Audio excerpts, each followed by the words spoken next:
If you're in the market for a used Subaru vehicle, this is the video for you. Whether you're a first-time Subaru buyer or a long-time Subaru owner, the task of going out and buying a used vehicle can be a stressful one. Before you hand over your money on that used car, make sure that you are not getting a ticking time bomb. In the video, we're going to go through a quick, concise checklist of things to look at on this used vehicle before laying down your money, purchasing your Subaru, and bringing it home. With that said, let's go ahead and get into the video.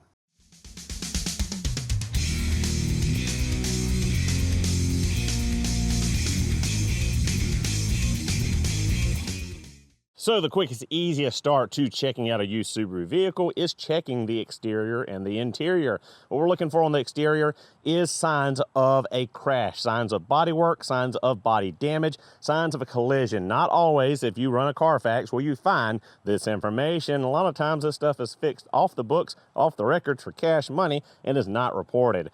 Where you want to focus most of your time is on the front fenders, front bumper, rear quarter panels, because that's where most accidents take place. What we're going to look for is the fit and finish of the panels. We're going to look at gaps in the panels. We're going to look at the paint. We're going to look for any kind of roughness, any kind of overspray, anything that will give us any indication that body work has happened and a collision has happened. Now, this is my personal 2011 Outback. It's got 230,000 miles on it, and it has had some body work done to it. Just recently collided with a deer, and this front fender was replaced.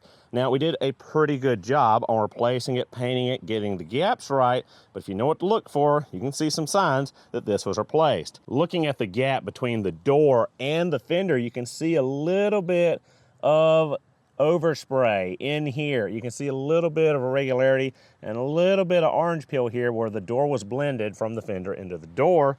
Also, if we open up the door and look in the door jamb, which is another classic area to look for, you can see where we got a little bit of overspray in here showing where there was body work performed on this fender and this door. Now, a lot of the time, depending on how much money you're paying for a used vehicle, how old it is, how many miles is on it, you don't really care about fender benders and small accidents. What you're worried about is large collisions where we have frame damage, we have issues with alignment, and we have possible airbag deployment. That's something you want to check for, something you want to look for. Always look in the door jambs. Look for any kind of oddities in the door jambs. Open up the rear hatch especially and look underneath the cargo mat and where the spare tire is.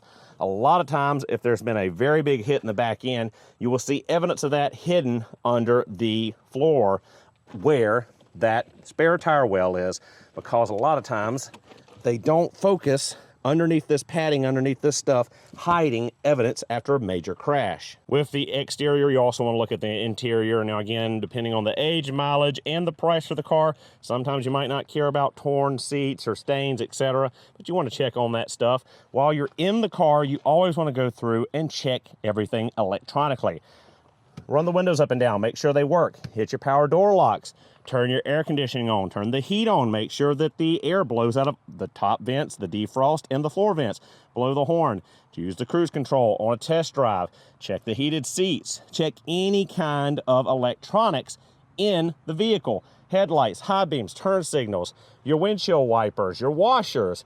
All of that stuff, if there's an issue, is a bargaining chip and also something to consider in getting fixed after the purchase of the vehicle. Moving from the cosmetics to the mechanicals, two important things to bring along with you are a small inspection mirror, as you see here, and a flashlight, because a lot of times you can't get underneath the car and do good checks on the engine, especially if the splash guard is still in place. So one of these inspection mirrors can be drop down alongside the rocker covers or cam covers to check for oil leaks from the cam carriers or leaks from the head gaskets. Now, this is an EJ series engine. Most modern Subarus after 2011, 2012 model year will have an F series engine. You can usually tell the difference very easily between them. EJ series engines have a plastic timing belt cover. F series engines have an aluminum timing chain cover. Now, with the EJ series, we know head gaskets were an issue. Normally external head gasket leaks in the later models versus internal leaks in the 90s models. Most of you are probably looking at something 2000s and earlier, or 2000s and newer. So you're going to look for those external leaks. Again, you're going to take this inspection mirror, you want to drop it down beside and look underneath if you can't have access underneath the car, and check for leaking head gaskets, check for leaking cam cover or valve cover gaskets, check for any oil or leakage on top of the engine or anywhere else that could be found. Check all your hoses, check your belts, check your coolant. Make sure the coolant in the reservoir is to a proper level and not low. When you get to the car, if it's cold, take the radiator cap off. Make sure the coolant level is to the top of the radiator neck. Do not just assume everything is good and believe what the seller's telling you. Check the engine oil. Make sure the engine oil is not low. Open up your oil cap. Make sure there is no white gunk underneath. There could be condensation or it could be signs of a head gasket failure. But make sure you do these quick, easy checks when you're checking on the used vehicle before purchase. Now, I don't currently have my F-Series engine out back with me, but if you're going to check one of those, make sure you check the perimeter of the timing chain cover for oil leaks. Make sure you look for leakage at the cam carriers, the same as the EJ, and the cam covers or rocker covers for those oil leaks. F-Series engines are more susceptible to oil leak issues than head gasket issues compared to the EJs that are more susceptible to head gasket issues rather than oil leakage issues. But with neglect and time, both can suffer from both issues. Now here's an example of an issue on my personal vehicle here. You see wetness on this suction line for the power steering hose. You also see wetness around this connection here and wetness down the power steering pump.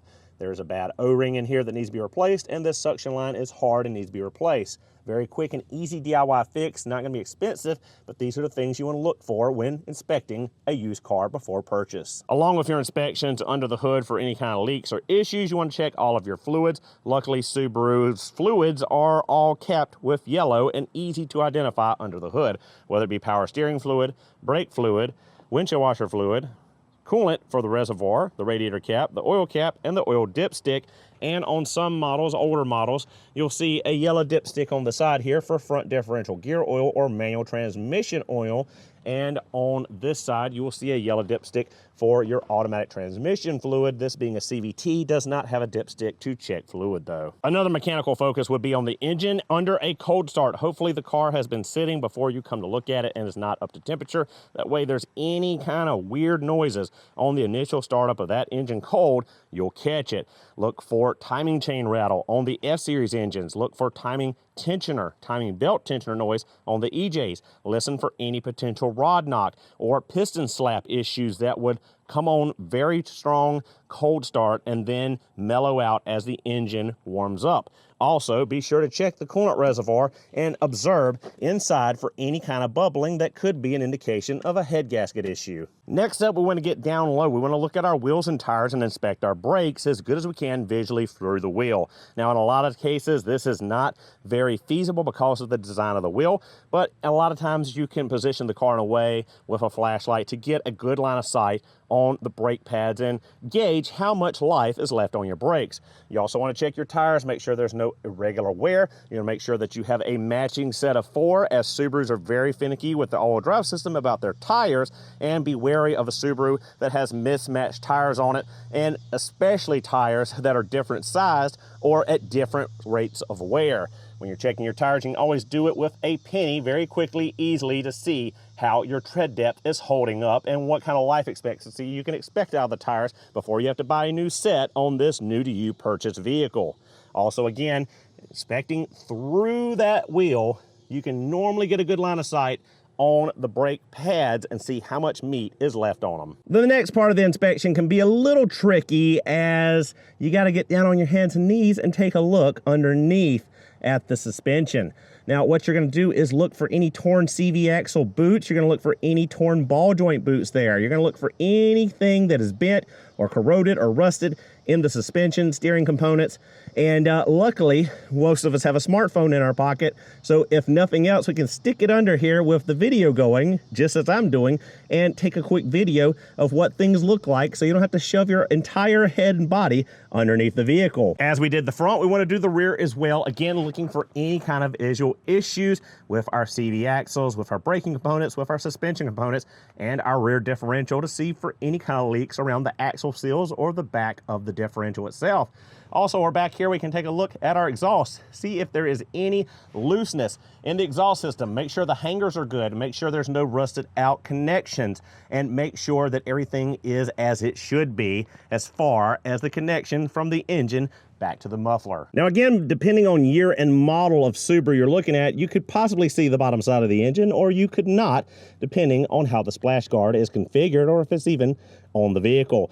As we see here, we're missing a little bit of our heat shielding on our exhaust manifold. We got a little bit of oil leakage at the bottom of that oil pan and a little bit of oil on that front sway bar. So things to be wary of in the inspection of the used vehicle. While you're underneath, don't forget to get midship about the side of the driver door and fender and check the transmission. Look for any leakage or wetness on the pan or around the prop shaft, output shaft, tail housing, etc. as we're doing now.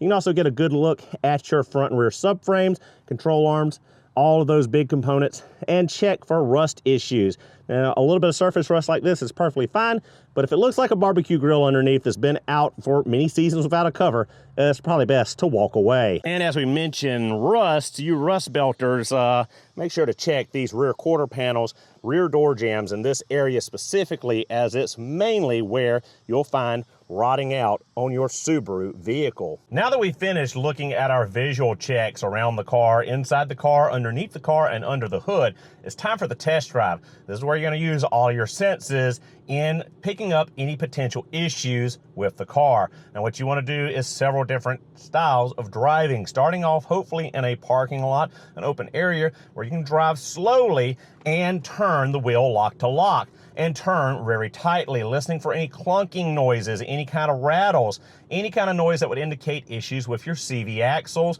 or a hub bearing assembly, or issues with the center differential in the all drive system. If you cut really hard to lock the wheel and drive slowly in circles and you feel any kind of jerking or binding, it could be an issue with the center differential. Once you're done with those preliminary checks at low speeds in an open parking lot, you want to take it out on the road. You want to notice any kind of hesitation or surging on acceleration. You want to observe the transmission, whether it's a conventional transmission that shifts or a CVT that technically does not. You want to observe the driving habits of the transmission and see if there's any kind of slippage, any kind of flaring between shifts. If it does shift, things of that nature. You also want to be listening for any kind of noise from the engine, from the powertrain, anything that could indicate, say, a hub failure. Rear hubs are known to fail on Subarus. Listen for that roaring noise coming from the cargo area or the back seat, right or left. Listen for those issues that are prevalent. Don't turn the radio on, turn the air conditioning low. This is the time to focus on the sounds and the feelings when you're driving. Now, aside from noises that might potentially crop up or issues on the test drive, don't forget to feel how the car handles, how it takes a corner, if there's any kind of looseness in the suspension, if there's a potential issue with struts or other suspension components. Also check your brakes, make sure they're firm, they're not spongy, and that the pedal is not dropping to the floor. Check all of those kind of drivability concerns right now before you decide to purchase. Now, once you're back from the test drive, hopefully during the test drive you observed any kind of warning lights on the dash. Check engine light, or like in the case of my Outback, that TPMS light right there. And no, I don't have low tire pressure. I have one sensor that the battery has died on, which I know because I scanned it. That is another thing to bring with you as a great tool in buying a used modern vehicle. You want some kind of code reader, some kind of scan tool that you can plug up and pull potential codes, because not always does that check engine light have to be on for there to be a code in the computer. Something like this gear wrench Bluetooth dongle is about $100, has free lifetime updates, and connects directly to the smartphone you already have in your pocket. You just got to plug it into the OBD2 and go through a scan to find any potential issues that might be hiding from you, not lit up on the dash, or a tricky seller that has gone through and cleared the codes prior to meeting you to look at the car. Now, along with just pulling codes with that generic little code reader or scan tool, you might want to look at some live data if you have the capability, one of which would be your fuel trims. They are a great indication of the health of a vehicle and how it's running. If you want to check the fuel trims, look at the short term, look at the long term. The short term should be no more than plus or minus 10 on the high side. Normally, the vehicle wants to be right at 0. It's going to be, you'll see 1 or 2 plus, 1 or 2 negative. That indicates that everything is working great in closed loop and the computer is fully controlling the engine and it's going to be running the best it can as far as fuel economy, as far as power. If you see big numbers on long and short term, that means the computer is dumping fuel because there's a leak somewhere, a lean condition, there's an air leak in the intake manifold, there's a mass air sensor issue, there is something where air is coming into the system that the computer is trying to correct for. If the numbers are way negative, that means that the computer is pulling fuel out of the engine because it believes, according to the oxygen sensors, that it's running rich. That could be a leaking fuel injector. It could be a lot of other issues as well. So just make sure to take a quick peek, if you have the ability, at those long and short-term fuel trims to check the health of the car that might not be throwing a code or a check engine light. Now, if the seller cannot provide you basic maintenance records, whether it be a dealership or an individual, or you just see too many glaring issues and obvious red flags, don't be afraid to walk away from the sale. Don't let an act of desperation get you stuck into a financial headache and nightmare of a bad used car deal. There are plenty other Subarus out there, plenty of fish in the sea, and there's going to be a great one out there for you. Subarus can be great vehicles when they're not already just run into the ground. Just make sure that you keep this video and the list of things to check in the forefront of your mind when looking at purchasing a used Subaru vehicle, and you should be just fine in finding your dream Subaru. Thank you guys so much for watching. Hope you enjoyed the video. Don't forget to like, comment, and subscribe for future Subaru and tool content. I'll see you guys in the next one.